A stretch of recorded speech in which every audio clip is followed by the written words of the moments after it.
அந்த சிறுவன் கேட்கிறான், பாட்டி சுட்ட பழம் வேண்டுமா சுடாத பழம் வேண்டுமா? சிறுவன் ஏன் இப்படி கேட்கிறான் என யோசித்தவை சற்று இடைவெளிக்கு பின் சுடாத பழமாகவே போனப்பா என்றாராம். அடுத்த கணம் நாவல் மரத்தின் ஒரு கிளையை பிடித்து பலமாக உலுக்கினான் அந்த சிறுவன். கிளையில் இருந்து ஏராளமான கடிகள் தரையில் பொலபொலவென்று உதிர்ந்தன. கீழே விழுந்த பழங்களில் மண் துகள்கள் ஒட்டி கொண்டிருந்த காரணத்தினால் அவற்றை அகற்றும் விதமாக ஊதி ஊதி சாப்பிட ஆரம்பித்தார் ஔவையார். இதை பார்த்த சிறுவன் சிரித்தான். என்ன பாட்டி, பழம் சுடுகிறதா? ஒவ்வொன்றையும் ஊதி ஊதி தின்கிறாயே என்று குறும்பாக கேட்டான்.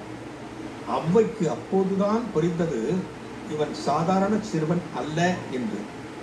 அதற்குள் அந்த சிறுவன் அங்கிருந்து மறைந்து முருகப்பெருமான் கையில் வேலுடன் காட்சி தந்தார். இந்த திருவிளையாடல் நிகழ்ந்த இடம் பழமுதிர் சோலை. முருகப்பெருமானால் பழங்கள் உதிர்க்கப்பட்ட சோலை என்பதால் பழம் உதிர் சோலை என்று ஆனதாக சொல்வார்கள்.